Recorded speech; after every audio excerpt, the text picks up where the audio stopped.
Hello students, how are you all. I hope सभी अच्छे होंगे। तो मैं आज क्लास एट्थ का सब्जेक्ट जो साइंस है उसके ऊपर वीडियो अपलोड कर रही हूँ।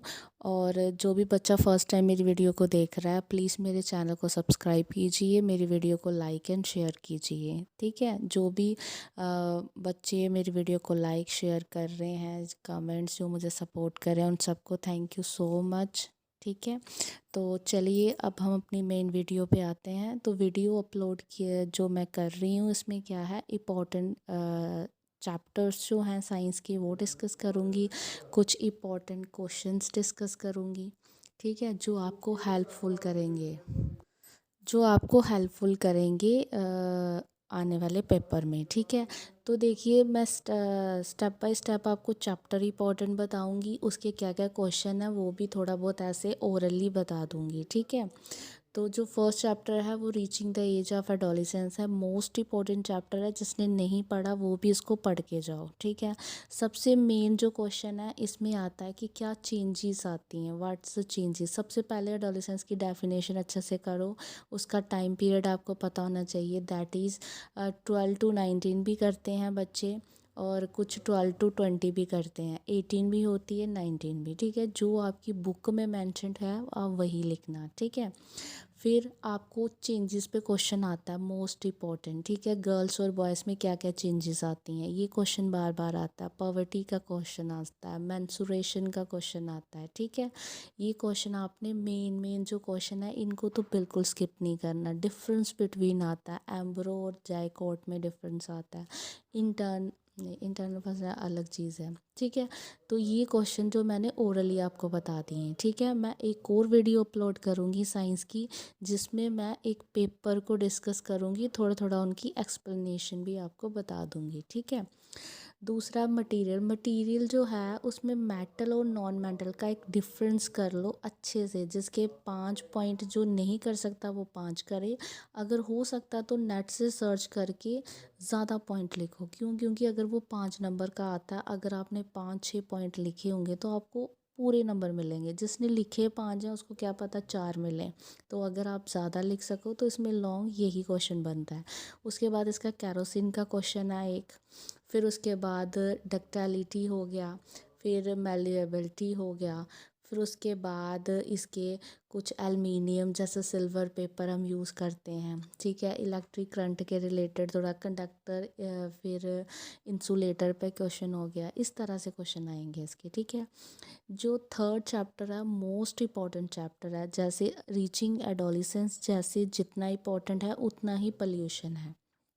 ठीक है, पोल्यूशन में आपको दो ही चीज़ें पढ़नी है, एक तो पढ़ना एयर के बारे में, एक पढ़ना वाटर के बारे में। ठीक है, जो पोल्यूशन ऑफ एयर है, आपको ये पता होना चाहिए कि जो एयर पोल्यूशन क्या आता है, इसमें पोल्यूटेंट की डेफिनेशन होती है, पोल्यूशन की डेफिनेशन करो। एयर पोल्यूशन क्या होता है, ये जो अनवांटेड क्या होते हैं, पार्टिकल पोल्यूटेंट्स होते हैं, ये हमारी एयर में क्या हो जाते हैं, मिक्स हो जाते हैं, जिससे हम प्रॉपरली ब्रीथ नहीं कर पाते हैं। अगर ये कैसे होता है एयर पोल्यूशन, ये होता है ट्रैफिक, जैसे हम व्हीकल से जो धुआं निकलता है, या फिर अनवांटेड चीज़ों को हम बर्न करते हैं, जैसे मोनोऑक्साइड निकलती है। ठीक है, ये सारी चीज़ें क्या करती हैं, एयर को क्या करती हैं, ख़राब करती हैं, जो हमारी ब्रीथ के लिए अच्छी नहीं होती। इसीलिए बोलते हैं मोर एंड मोर प्लांट लगाओ। क्यों लगाओ प्लांट?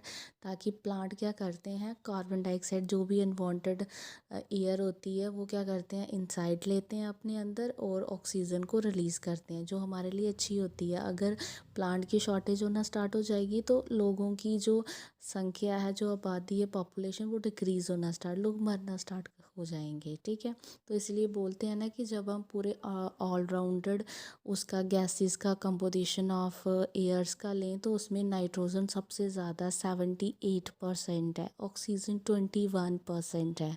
तो जहाँ तक ट्रीज़ का लेवल है, सिर्फ वहीं तक हमारे अर्थ के सरफेस तक ही क्या है कि ऑक्सीजन प्रेजेंट होती है, अगर हम उसके लेवल को ज़्यादा ऊंचा चले जाएं, हाई लेवल पे चले जाएं, तो वहाँ ऑक्सीजन की शॉर्टेज हो जाती है। जैसे आपने सुना होगा कि माउंट एवरेस्ट जो होती है उसमें क्या होता है कि हम सिलेंडर लेके जाते हैं, जो मतलब हाई माउंटेन्स पे होते हैं जाते हैं, तो वो क्या करते हैं, ऑक्सीजन क्यों लेके जाते हैं, क्योंकि वहाँ ऑक्सीजन अवेलेबल नहीं है, क्योंकि वहाँ ट्री नहीं होगा, रिलीज़ नहीं होंगे, इसलिए अर्थ की सरफेस पे ही ऑक्सीजन पॉसिबल है। ठीक है, तो ये थोड़ा सा एयर के बारे में पढ़ लेना। उसके बाद है वाटर पोल्यूशन। अच्छा, फिर एयर में आपको डिसीज़ेज़ पता होनी चाहिए, जैसे अस्थमा होता है, स्मोकिंग करेंगे लंग्स कैंसर हो जाएगा। ये थोड़ी थोड़ी चीज़ें आपने ये डिसीज़ेज़ भी देखनी है कि अगर इम्प्योर एयर होगी तो हमें कौन कौन सी डिसीज़ेज़ होंगी। क्लियर। उसके बाद है वाटर पोल्यूशन। वाटर कैसे, वाटर के बारे में इतना याद रखो कि जैसे हम अपने घरों का वेस्ट कहाँ डाल रहे हैं, रिवर्स में। अब अगर फैक्ट्रीज़ का जितना भी वेस्ट प्रोडक्ट कहाँ जा रहा है, रिवर्स में जा रहा है। कुछ लोग जो डेड एनिमल्स हैं, डेड बॉडीज़ हैं, वो रिवर्स में डाल रहे हैं। या फिर कचरा जितना भी है, अनवांटेड गार्बेज, वो सारा कहाँ जा रहा है, रिवर्स में जा रहा है। तो कहीं ना कहीं ये वाटर को क्या कर रहा है, इम्प्योर कर रहा है। और इम्प्योर, अगर वाटर इम्प्योर होगा तो उससे क्या होगा, उसके लॉस क्या होगा, उसका लॉस ये है कि जो एक्वाटिक, जो पानी में रहने वाली जितनी भी पॉपुलेशन है, फिशेस हो गई या फिर और स्पीसीज़ हो गए, फ्लावर हो गए, और भी चीज़ें जितनी भी हैं, वो इफ़ेक्टेड हो रही हैं, कहीं ना कहीं वो मर रही हैं। ऐसे हमारी दुनिया में जो हमारी अर्थ है, इसमें दो ही तरह की, मतलब आप बोल सकते हो, जितना आपका लेवल है मैं उसी के तरीके का समझा रही हूँ ताकि बच्चे कंफ्यूज ना हो। जैसे पानी में भी एक दुनिया है जहाँ फ्लावर्स हैं, कुछ ऐसे फ्लावर्स हैं जो पानी में ही ग्रोथ करते हैं लेकिन लैंड में नहीं करते।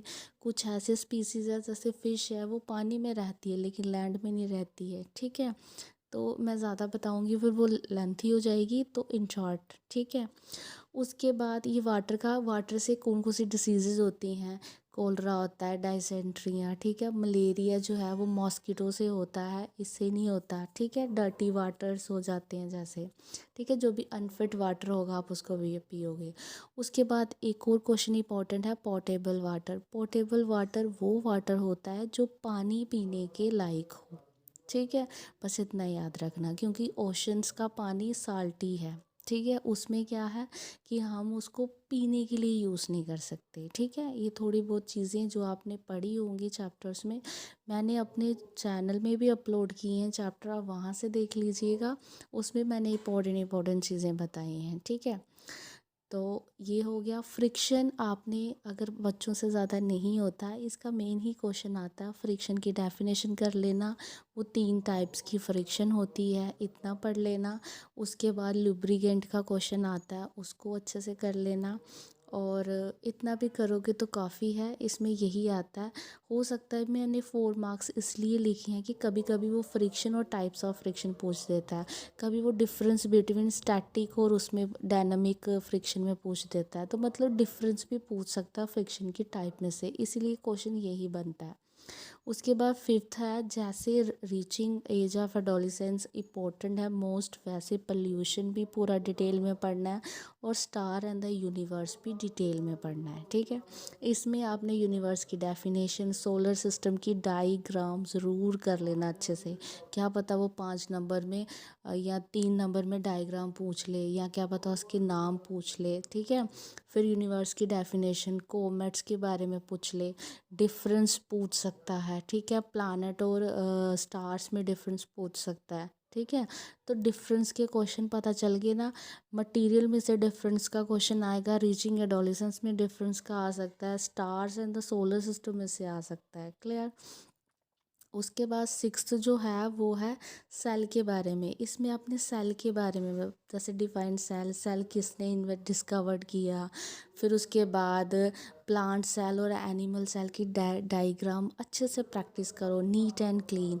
डिफरेंस मोस्ट इम्पॉर्टेंट है, चाहे प्लांट और एनिमल सेल में डिफरेंस आएगा। ठीक है, डिफरेंस नहीं आया तो प्लांट या एनिमल की डायग्राम आएगी, कुछ ना कुछ इसमें से आएगा। ठीक है, उसके बाद सेल मेम्ब्रेन इम्पोर्टेंट है, क्योंकि कहीं ना कहीं अगर हमारे घर की बाउंड्री हमारे लिए मोस्ट इम्पॉर्टेंट है, कि हम बाउंड्री क्यों करते हैं, ताकि बाहर की कोई चीज़ अंदर ना आ सके। वैसे ही सेल मेम्ब्रेन भी सेल को क्या करता है, प्रोटेक्ट करता है, ताकि बाहर की कोई चीज़ अंदर ना आ सके, अंदर की चीज़ कोई बाहर ना जा सके। ठीक है, तो ये डिटेल में बताऊंगी, ज़्यादा हो जाएगा, वीडियो ऑलरेडी ज़्यादा लेंथी जा रही है, तो मैंने शॉर्ट में आपको बता दी है। ठीक है, सेल्स में ये कर लेना डिफरेंस।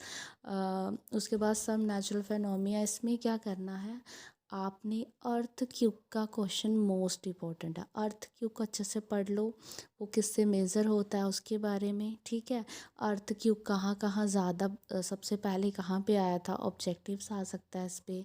सुनामी मोस्ट इम्पॉर्टेंट है, ये भी एक नेचुरल फिनोमिना वहाँ से है। ठीक है, और इसमें क्वेश्चन लाइटनिंग का क्वेश्चन इंपॉर्टेंट है, जैसे बिजली चमकती है तो हमें क्या करना चाहिए। ठीक है, कुछ चीज़ें नेचुरली हैं, हमें उसको अपने आप को उनसे कैसे प्रोटेक्ट करना है, ये है इस चैप्टर में। जो मैंने 3 क्वेश्चन बता दिए, 2-3 इतने करोगे काफ़ी है।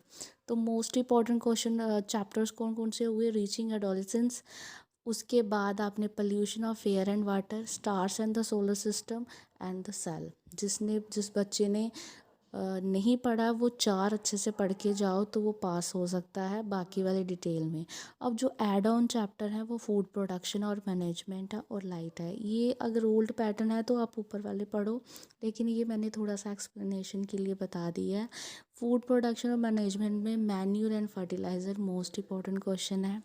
फिर उसके बाद ये कर लेना, बीड्स कर लेना, पेस्टिसाइड्स, फर्टिलाइज़र क्या होते हैं, एंड फिर इंसेक्टिसाइड्स होते हैं, ये कर लेना। फिर उसके बाद डिफरेंट वैरायटीज़ ऑफ सीड्स होते हैं कौन कौन से, ये चीज़ें कर लेना। ठीक है, जो लाइट है, लाइट में से ला कर लेना, जैसे रिफ्लेक्शन ऑफ लाइट क्या होती है, डेफिनेशन। फिर उसके बाद डिफरेंस कर लेना रिफ्लेक्शन और रिफ्लेक्शन और रिफ्रैक्शन का। फिर उसके बाद और इसमें क्या है, लाइट, ये चीज़ें हो गई। लाइट का ला पढ़ लेना, ला ऑफ रिफ्लेक्शन कर लेना। ठीक है, जो मेन है। फिर रियल एंड वर्चुअल इमेज पढ़ लेना, रेगुलर एंड इरेगुलर सरफेस पढ़ लेना। ठीक है, ये कुछ क्वेश्चन अलग, कुछ एक्सरसाइज के क्वेश्चंस हैं, जैसे लाइट की डेफिनेशन भी कर लेना, और एक आई का मतलब आई को आप कैसे प्रोटेक्ट कर सकते हो, कैसे केयर ऑफ आई कर सकते हो, आई का स्ट्रक्चर कर लेना अच्छे से, उसकी वो चीज़ें पढ़ लेना। ठीक है, तो दैट्स ऑल, ये सारा आपका सिलेबस था जो मैंने डिस्कस कर दिया। अब उसके बाद नीचे जो इम्पोर्टेंट चैप्टर्स हैं वो मैंने बता दिए, एक फर्स्ट, थर्ड। इसमें इम्पॉर्टेंट जो चैप्टर हैं वो फर्स्ट है, थर्ड है, 5 और 6 है। मतलब जिसने बिल्कुल नहीं पढ़ा वो ये 4 चैप्टर पढ़ के चला जाए, वो आराम से पास हो जाएगा। और जिसको ये चारों के चारों आते हैं, वो बाकी ऑब्जेक्टिव और शॉर्ट क्वेश्चंस जो हैं वो चैप्टर 2, 1, 2, 3, 4, 6 और 7 में से आएंगे। 8 और 9 को मैंने कहीं इंक्लूड नहीं किया है, क्योंकि अगर ओल्ड पैटर्न फॉलो हो रहा है तो कहीं ना कहीं वही चैप्टर्स आएंगे। ठीक है, लेकिन फिर भी मैंने ऐड ऑन का भी आपको बता दिया है कि ये क्वेश्चन आ सकता है। अगर किस्मत अच्छी हुई, नहीं आया तो इम्पोर्टेंट में से आ गया तो अच्छी बात है, नहीं तो आपको फिर भी लाइट के जो 2-3 क्वेश्चन मैंने बताए हैं वो पढ़ लेना। ठीक है, और फूड प्रोडक्शन के भी बता दिए। दैट्स ऑल, ये मेरा एक ओवरव्यू था सारे चैप्टर्स का साइंस के। तो आई होप आप अच्छे से, आपको समझ आ गई होगी, तो आप अब अच्छे से लर्न करो और अच्छे से पढ़ो इस चीज़ों को। मैं बाकी जो पेपर्स हैं साइंस के वो मैं अपलोड कर दूँगी 1 बाय 1, आप उसकी प्रैक्टिस करना, उन क्वेश्चनों को अच्छे से करना। और मैं कल एक और वीडियो अपलोड कर दूँगी जिसमें मैं एक रिवीजन दूँगी और थोड़ी थोड़ी चीज़ों को समझा भी दूँगी। अगर बच्चों को चाहिए होगा कि हमें चैप्टर समझने हैं या मतलब पूरे सिलेबस का एक ओवरव्यू दे दो, तो आप मुझे कमेंट्स करना। तो अगर ज़्यादा कमेंट्स आएंगे, ज़्यादा बच्चे मुझे बोलेंगे, तो मैं मतलब जल्दी ही वीडियो अपलोड कर दूँगी चैप्टर्स को डिटेल के लिए।